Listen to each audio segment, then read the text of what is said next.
we really lean into the fact that you can't let budgets stifle creativity. Right? It doesn't take $10 million, $1 million to be creative. You can be creative on a $10,000 budget. And our team embraces that.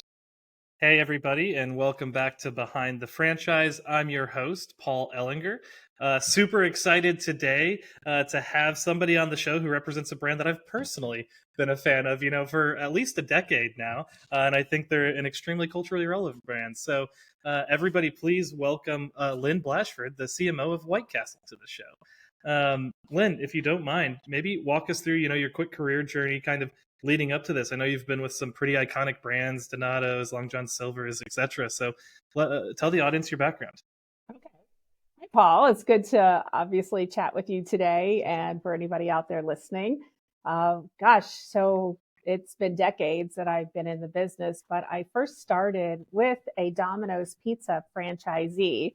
And I know where I've ended up is not a franchise story, but I thought my story actually does start with a franchisee, a Domino's Pizza group that had the rights in Lexington and Central Kentucky, who had just acquired the rights to build 40 locations out in Orange County, California. And I happened to be getting out of school at Kentucky to go to California. And it kind of just synced right up. We started working off their kitchen table out in Orange County and started building Domino's back in the mid 80s when they were on their boom, as everyone knows it.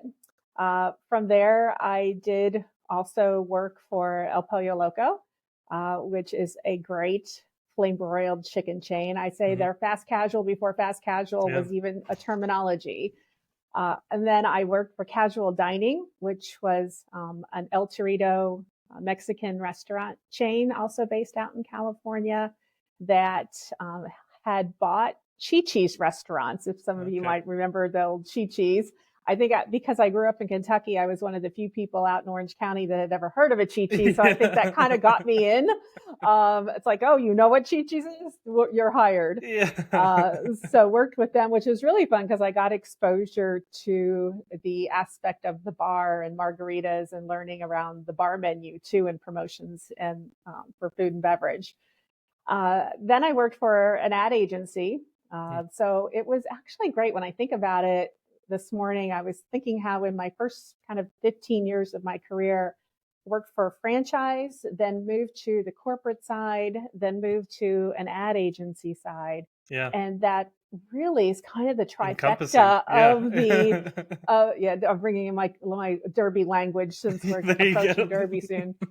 That I just went to Keeneland last week and we'll want a few exactas, but there you go. Congratulations. Shout out Lexington. We love it. Right. But it was great to have all those different aspects of knowledge of how the business worked from each perspective. And then from there, after the ad agency side, I did work at Long John Silver's, which brought me back to Kentucky, and then to Columbus, Ohio for Donato's Pizza for 10 years. And I've been here now at White Castle for 14 years. That's awesome. And that's crazy. I don't think we've talked about this. We lived a reverse life. So I moved from Orange County to Lexington. So you had a separate type of culture shock that I had. Which is interesting. Well, both are my favorite places, two of my favorite places. I absolutely agree. They're both beautiful, but in very different ways. One is seas of grass. The other one is the ocean. Yes. And good calling out. White Castle, obviously not a franchise, but a multi-unit brand. And we like to be inclusive with that. Also, your background is just very perfect for all of us. So we appreciate you coming on and thanks for kind of going through that background. Maybe diving into White Castle a little bit. I think one of the things that I don't think is always obvious is how established of a brand it is, right? Like founded in the 1920s. It's an OG American fast food kind of quick casual brand. What do you think has allowed for it to endure for so long, over 100 years? Yeah, so 104 years, 104. Young to be specific. We started in Wichita, Kansas in 1921. And from there expanded, to the East Coast. I was actually, so when you've got a brand around that long, they write books about you. So I actually was delving into our Selling Them by the Sack, kind of this American history book that was written about the brand. But when we expanded to the East Coast, even back then, so Billy Ingram, who started the chain, looked at it and had this aspect of people that had told him not to expand, right? Because you start to lose control. And he had very specific language around the expectations for maintaining the same service, the same quality. And he even wrote in there, regardless of the profit. So like the service and the quality will not suffer in any way, despite how profits will go up and down. Up and down, yeah. So he had that kind of, that the mentality of consistency, like many do in a franchise system. And the White Castle was even known as the White Castle system of eating houses. Yeah. And today we are even still, our corporation is White Castle System Inc. Interesting. So I think in some ways pioneering the fast food industry, being the first fast food hamburger chain in the United States, there was something, born out of the principles and the practices that White Castle started with, even though we didn't ever franchise. Yeah, that's interesting. Do you know, over the course of it, was franchising ever considered? Because I know, it's a full different business, right? I think that's what I always like to talk about is like, you've got the brand, you can build the brand. Franchising is another business. It's a tool for expansion. Was it ever considered, over the course of 140 years? I think it was considered and then never decided to move forward with. And the family today, which we're fourth generation leadership, that's our crazy. CEO, Lisa Ingram, the family has had that discussion over the years. I don't think it comes up every year, but it's one of those that has been purposely decided to not franchise and maintain control. And it's even noted in some of our history around the fact that their preference was to build out restaurants when cash without borrowing was able to do so. And they understood that that was somewhat of a sacrifice while once we hit the McDonald's age, in the 1950s, that expansion of franchise kinds of systems would begin to grow faster than White Castle. Yeah. But maintaining that control was the dominant force for the brand. Yeah, no, it makes sense. And curious, from the marketing, the brand building perspective, what are kind of the unique advantages and challenges that you face as a legacy brand? Because I think you're probably dealing with far more brand assumptions than other people are dealing with, because you guys have been around for so long, right? And so what do you kind of see in your role as kind of some of the cool things you get to deal with from that perspective? Yeah, I think the family story and the family ownership is a distinguishing factor for us, especially in today's day and age when sometimes corporate is not cool. Yeah. So being, family owned, we lean into that. We can tell our family story where it makes sense. We've even done some research to say, does this matter to the consumer? And while it's not a driving factor for why people would go purchase or go to a one location versus another, it is an underlying factor of that makes me feel good that I am supporting a family owned business versus a big corporation. And I'm sure a lot of your listeners are part of big corporations. So not that it's a downfall, because there's lots of benefits to that too. But for us, it becomes maybe a little bit of a connector with our community when you are family owned. That even goes back to our team members, right? When you're working for somebody, working for a franchisee who's writing a check, they're writing the check. There's not a big corporation name on it. The same goes for our family, being a privately held company, writing that check every week.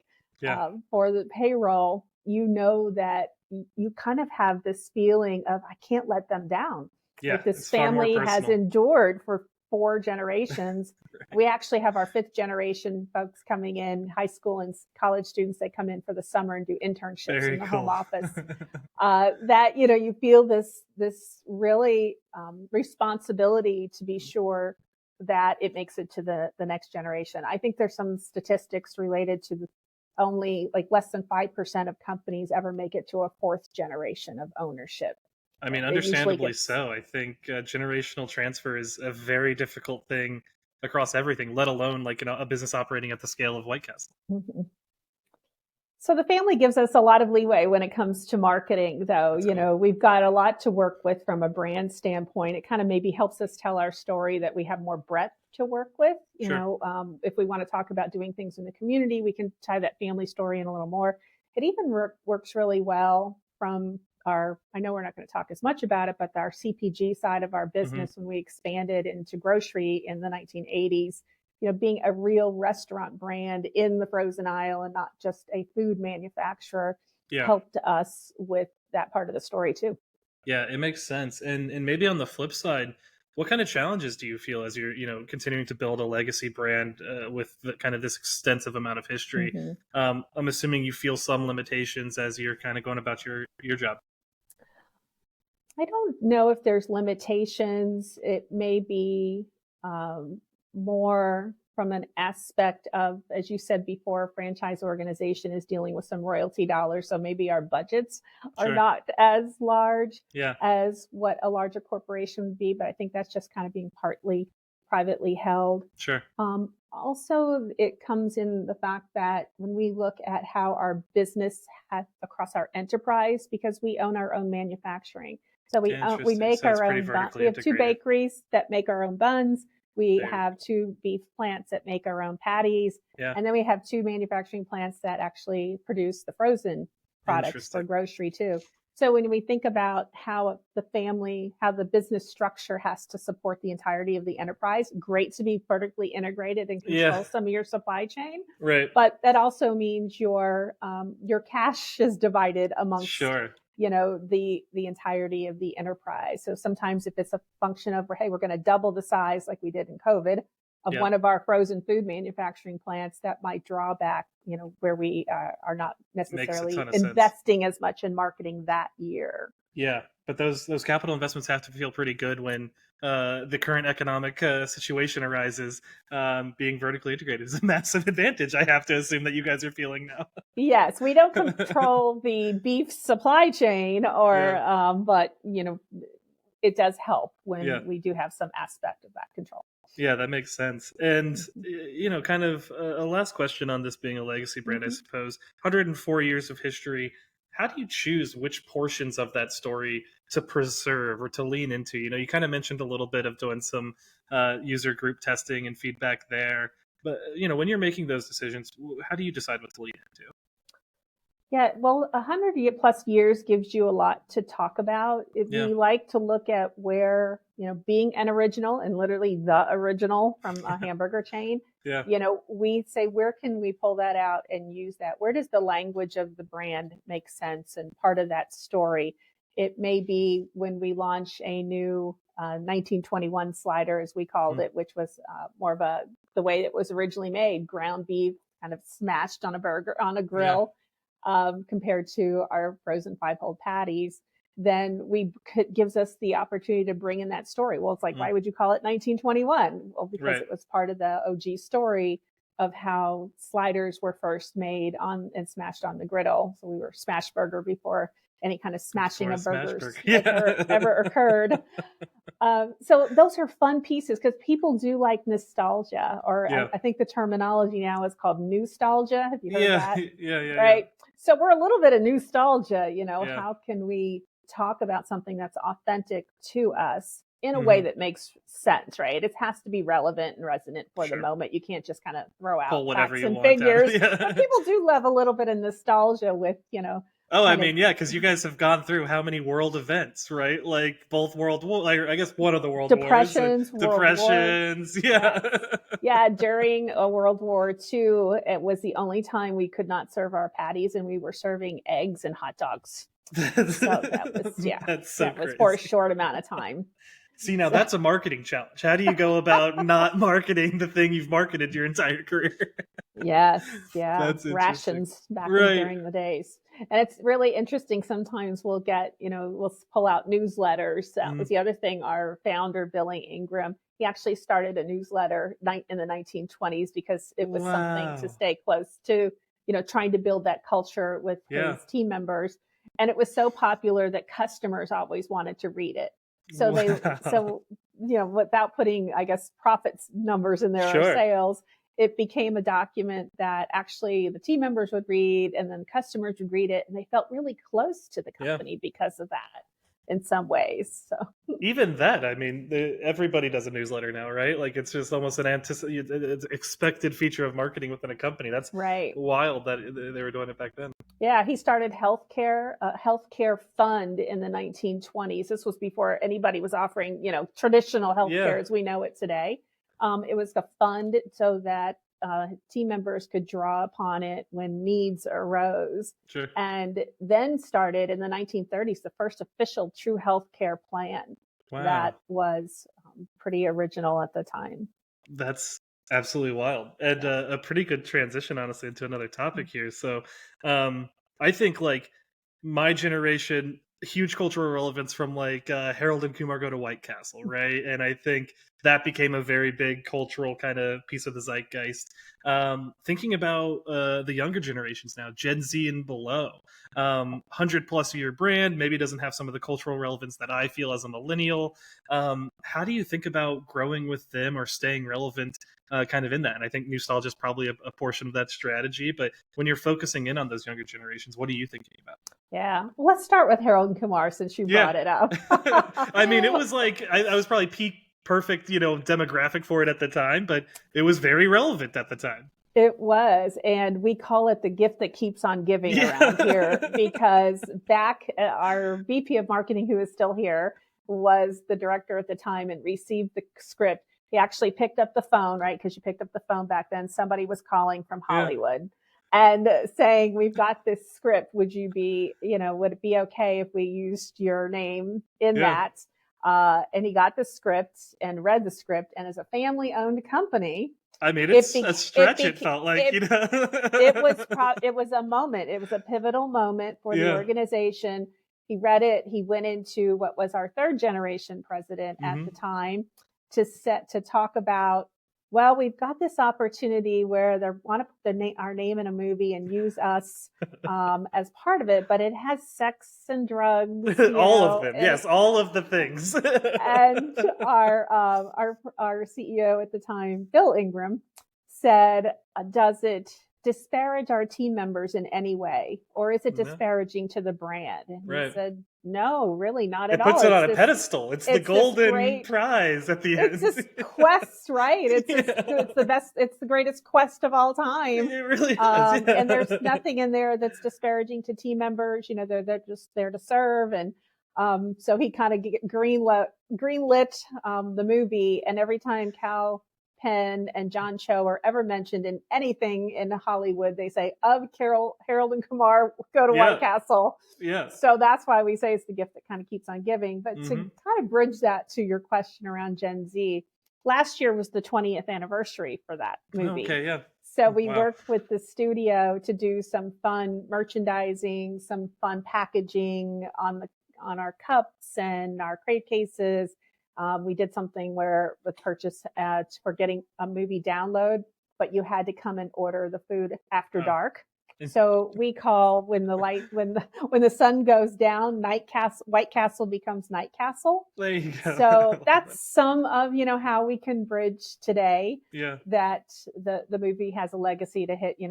They're always in the top 10 stoner movie kind of list Hmm. things. So a lot of times coming of age, there's certain movies that you watch for the first time. Yeah. But it's that Night Castle aspect that Yeah. does resonate with some of our Gen Z. Now, you'd think that most of our customers are coming from bars, but Hmm. that's kind of not so much anymore. They're out gaming with friends. Yeah. They're going to events. You know how today's lifestyle is really day parts have gone away. Yeah. You eat when you want to eat and Yep. whenever you're hungry, and snack when you want to snack. And so a lot of, we've leaned into some gaming communities because of Hmm. that, especially for our frozen products, because if it's at home in the freezer, you don't even have to go out. Sure. Delivery, Gen Z loves delivery. Yep. We were really fortunate to have gotten into delivery well before the pandemic. So we were ahead, I Oh, would so you were think, ready to of go for it. many, Yeah. well ahead. I've been doing it for a year. So we Hmm. were ready with that. Our app, we can make it easier to order. So we look at some of the technology and of course, all the aspects of media around us, give you the opportunity to connect with Gen Z via all the social Yeah. platforms too. Yeah. And I think you guys are as a whole, a very creative brand. Like I feel like I see stuff all the time. You have like Valentine's Day dinners. You have a lot of collabs. Obviously, the Harold and Kumar stuff.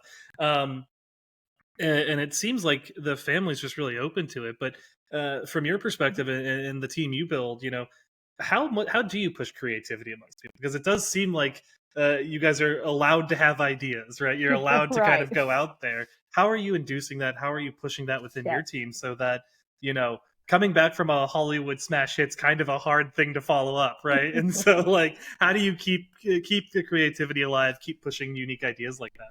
Yeah, I think we try to build kind of that spirit and culture of creativity in the department. Even Hmm. working with our operations team, we started with a pilot program 33 years ago of Valentine's Day, for example, with them when Yeah, somebody in marketing said, a lot of our customers can't afford to go out to big fancy dinners. What if we did something really special for them and dressed up the restaurant and had table service? yeah, And one of our operations partners, regional director, said, "Yeah, let's try that." And it's become obviously kind of a a very thing. novel Yeah. and classic hit on our end. Um, so much so that we get so much press out of it. We've probably this past year we just were running some of the numbers. We Hmm. got about 1,300 news story pickups, which equates Wow. to about $35 million in ad Yeah, I equivalency. was gonna say that's some earned media value right there. That's more than double our annual budget. Yeah. So that's, but those things, and just as an example to say, how do you keep things like that contemporary? Hmm. Too, started partnering with Open Table about 8 years ago when we Okay. said, we want to make this, Make it an experience. Yeah, you make have it to an get a experience. reservation. You have to do the thing. And they thought we were nuts when we called and said, "Can you do a 1 day event on Open Table?" And of Yeah. course, they'd not done anything with Sure. anybody in QSR. We said, "Well, let's figure this out, right? And you'll get some publicity out of it too, Right. while we can modernize how you go about making reservations instead of having to call the office to do Yeah. so." Yeah. So those are the things that we love to be creative about. I think the other aspect for some of that creativity, because we really lean into the fact that you can't let budgets stifle creativity. Right? Yeah. It doesn't take $10 million, $1 million to be creative. You can be creative on a $10,000 Yeah. budget, and our team embraces that That's challenge. cool. It's the power of being small. A little Yeah. small and mighty. Yeah. We're sort of the David against some of the Goliaths. So we like having fun with that. And I think the other aspect in just really, strategic marketing and Mm. advertising becomes, say, listen, if somebody else can put their name on it, then it's not original to us. Yeah. So how do we create something that says this is truly something ownable Yep. by the brand? It's going to be memorable. Our mission is to create memorable moments, and that's Hmm. what our operations team lives by. Yeah. So are we doing that as we put it through the filter of how would our cravers view this? Yeah. How would this resonate with a new customer too? Yeah, I love that. I also think like the historical precedence has been set, right? That we do creative, interesting things, and so you probably naturally attract talent that thinks that way, right? Because they've had some cultural experience with you guys before they even work with you. That leads to that. So I have to imagine just having such a willingness from the top down to experiment and try is meaningful day to day. Yes, it is. Our Yeah. our leadership team and our operations team are great partners with marketing. Hmm. That's the other thing I think from an aspect of how we work around here. We're also very connected. Yeah. We're not that large of a home office, so if we just have an idea, we can just walk down the hall and talk it Hey. through. And yeah, and who would which region what market should we test and try something in?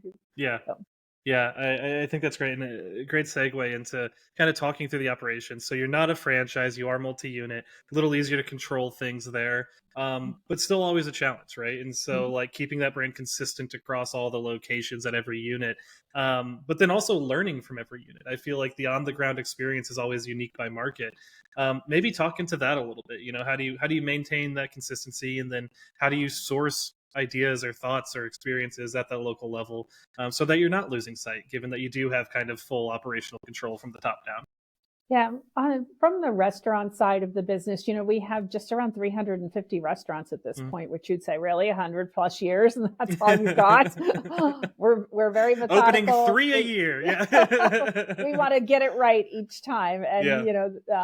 to really have a hit. So we partner very much with our operations team Hmm. to be sure that every restaurant is delivering on that experience. Hmm. We're marketing regionally. So, from Hmm. kind of New York, East Coast, New Jersey to St. Louis, Minneapolis, we look at each market independently. Hmm. So we don't have a lot of national buys. Everything is bought, Interesting. by DMA, or from a social, and, some of our digital, of course, represents all of our DMAs. Hmm. So we can look at what are the distinctions, how the East Coast operates versus a Chicago versus a Louisville versus a Sure. Cincinnati. Yeah. Our Cincinnati folks love breakfast, for example. Do they So really? so we can look at the menu, and for whatever reason, I think it's because the coffee and the breakfast has just always been a little Oh, part yeah. of the heritage in Sure. Cincinnati. Yeah. So the customers there, the breakfast skews a little higher, where the Interesting. East Coast skews higher for delivery, as you would expect, right? New Yeah. York Yeah. City and New Jersey.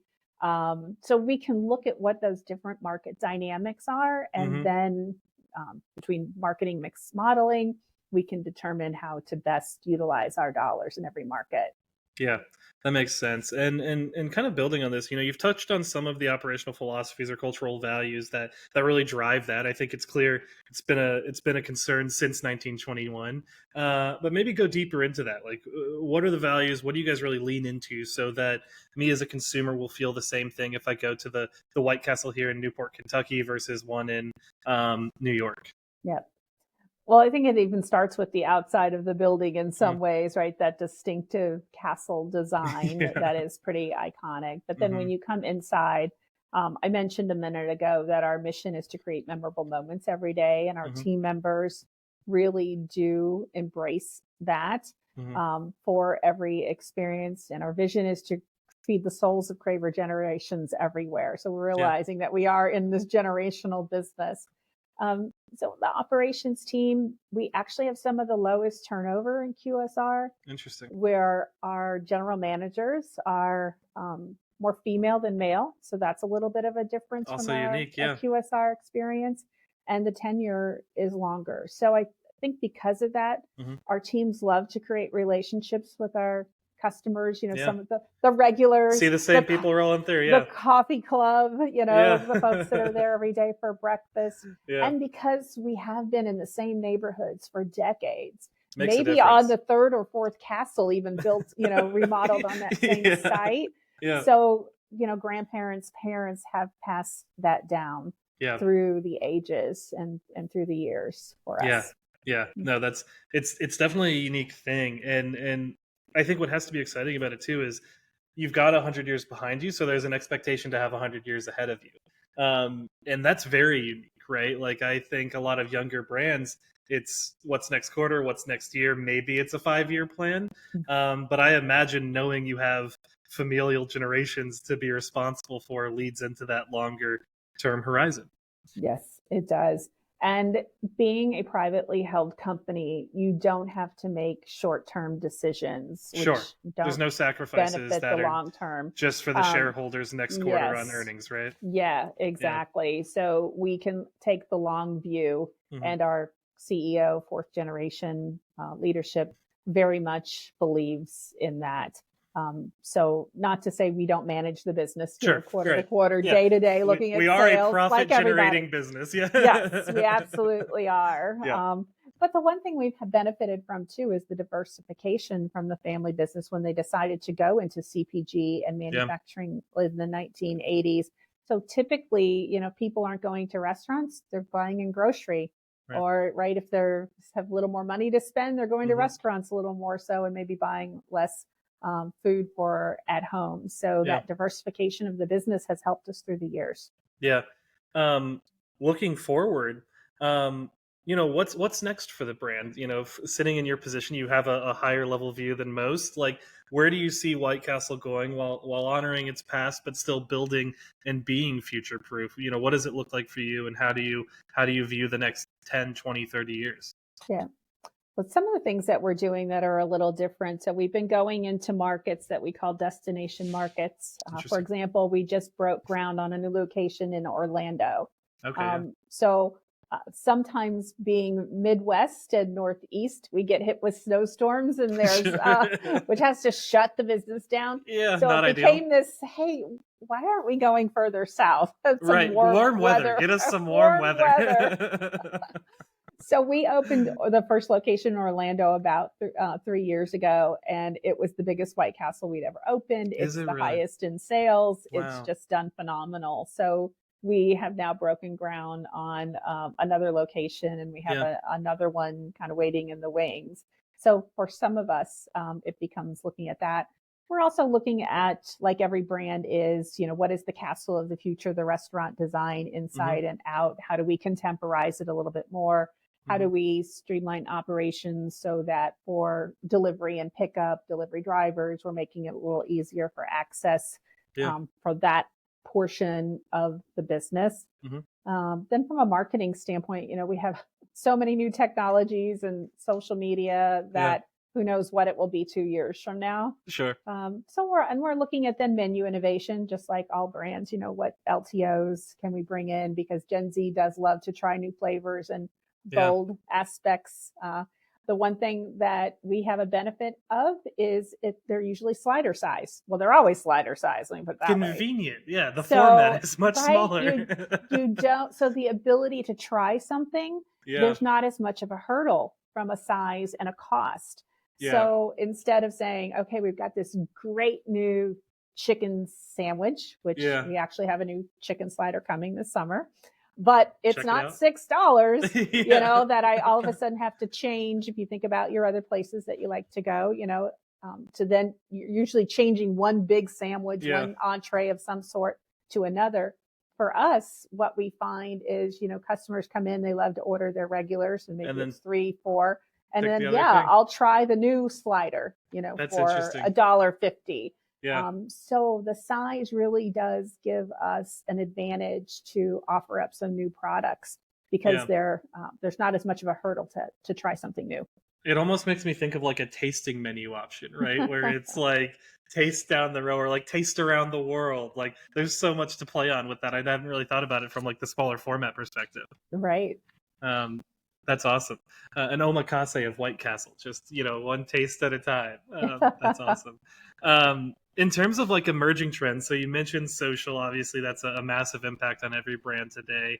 But changes in consumer behavior. How is that affecting White Castle? How are you thinking about that moving forward?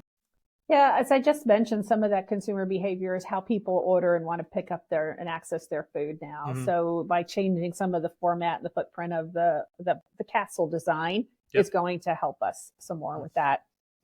Doing things like double drive-throughs when we've remodeled. We have a new voice activated ordering drive-through Cool. menu board too, Yeah. that we have in about 30 locations now. So we're a little past the testing phase. Yeah, I was gonna say 10% rolled out. Yeah. And her name is Julia, which actually Okay. goes back to a story from the 1940s when our founder had hired a person to go out into the community. Her name was Julia Joyce, and Okay. introduced the brand to community groups and women's groups in a way that says, yes, you can, because back in the day, mom had to cook everything fresh on the dinner table. Yeah, So it's okay to buy food once in a while, it's okay to buy something. And then here's how you build your menu around, using the beef sliders as part of that. Her name was Julia Joyce. She was kind of like the Betty That's Crocker, perfect. Yeah, yeah, right? yeah. She That's had a exactly it. persona. So that's why our drive-through voice activated menu board is Julia, because she is introducing That's people so awesome. to the menu in a new way. So I think, the voice activated, we're moving to the point of, how do we use some machine learning with it a little more? If, Hmm. for example, this restaurant has a propensity of customers to try this blend of freestyle drink, then Sure. she will recommend, hey, try this. It's one of our customers' favorites at this location. Yeah. Yeah. So Just we're moving. localized data. Yeah. So we're moving into that some more. I think the other piece too is we recognize how consumers are using AI more in their lives. When we think about how Gen AI is being used, it's almost the first technology where the consumer has been a little ahead of some of the brands and some of the chains. Yeah. ChatGPT opened it Usually, up to everybody to experiment. right. Yeah. It used to be technology was, business adapted it first and then Yep. consumers. And this has been the reverse. Yeah. So a lot of us are catching up, how we use it internally as well as consumers. So, maybe it's how the consumers are using to say, what do I do with my White Castle leftovers? What recipe should I make? Yeah. I've got this in the freezer and these condiments in the refrigerator. Yeah. So how can we, knowing that the consumers are using it equally as much as us? It is really wild too how it's almost like a second version of SEO, right? It's just like LLM ranking and how you're being presented there. We have one blog article we wrote as Flamel about like Orange Theory's strategy for how they do social media. So now if you go into any LLM and ask about Orange Theory's social media strategy, it references us for some reason. It was fully unintentional. We published this thing like 2 years ago. But it keeps getting hit, and it's because of LLMs just bringing it up to people. Yep. I tell you what, I looked up something. I was down at the University of Kentucky and actually was doing a talk for some of the students last week, and they wanted to ask a question about, White Castle as a personality. Yeah. I said, you know what? Let's see what ChatGPT says. It wrote up. I'm going to share it with our team. Yeah. It wrote up the best personality. You're like, print this off, put it on the wall. I'm telling you, I said we would have paid an ad agency how much for that, and it really captured, right? Because there's been so many stories. I mean, literally, what we're talking about today is now going to be out there. 100 years of media that it's consuming off of, right? Yes. Which is awesome, right. And then a random detailed question that I have to ask, because I've always wondered this: the double drive-through window, is it? So it's like it was one, it went to two, some have gone back to one. Is it an efficiency thing? Is it a cost thing? What is the purpose of the one versus the two? Yeah. So originally the concept is around you're taking the money at the first window and you're picking up your food at the second window.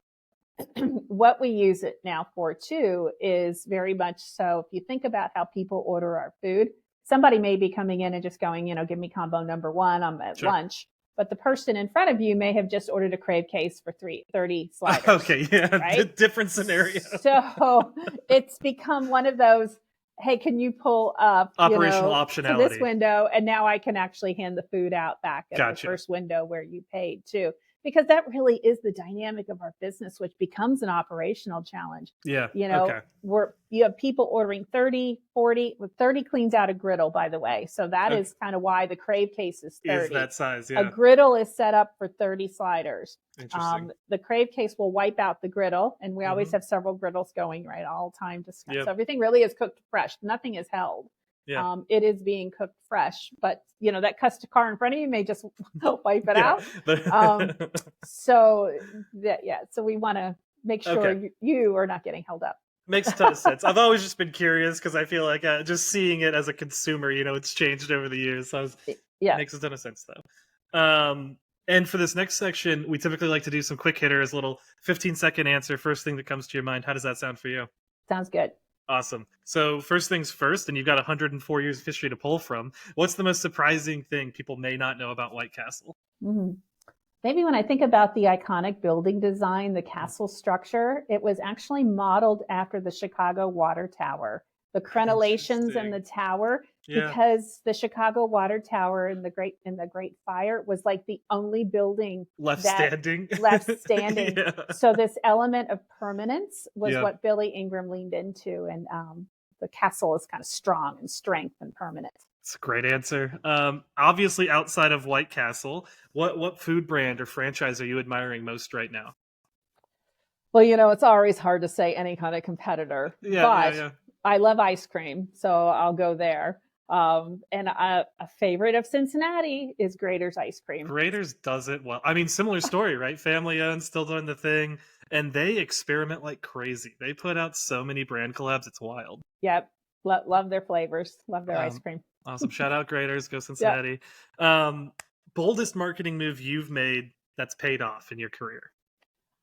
The launch of the Impossible Slider, and that was not just me, but it was definitely a team effort, and our former CMO even, who had made the original connection. So to be the first fast food hamburger chain to then turn around and be the first QSR hamburger chain to launch the Impossible, we thought was a bold move and was a way to reach consumers that might not have been considering us before. Yeah. And Time Magazine that year in 2019 actually put us on the list of the best inventions in 2019. Really? Yeah. Fascinating. This could be a hard one. If you had to relaunch White Castle today, you're starting a 104-year family business. What would you keep the same? Well, I just talked about the building, so I love the It is iconic. It's I iconic. love the castle. Absolutely. I love the castle. But one thing that I would do different today, if I had known, is we would have trademarked the word slider. Yeah, that would make sense because you guys absolutely were the first ones. Makes a ton of sense. Okay, beautiful. That was the section. Thanks for the quick hitters. We appreciate it. Some really great answers in there. And that's going to wrap up our show. I always like to give the guests an opportunity. You know, what should viewers be excited for coming up here? Where should they find you? What should they be looking for next at White Castle?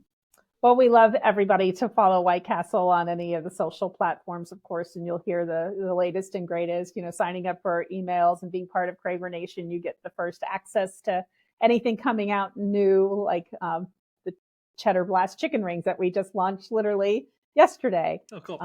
But looking forward to, as I mentioned, we actually do have a new crispy chicken breast slider coming out this summer. Awesome. We've been working on. Well, if you're into the chicken sandwich game, everybody, check it out this summer at White Castle. Lynn, thanks so much for your time today. Really appreciated it. Like, fascinating story. Your work is awesome, but then also just awesome learning more about a brand that, you know, is everywhere. Everybody knows about it. So thank you so much for your time today. You're welcome, Paul. Perfect. And everybody else. Crave on. There we go. Everybody else, thanks for listening to another episode of Behind the Franchise. We always appreciate you taking your time, and hopefully you enjoyed this one as much as I have. We'll talk to you later.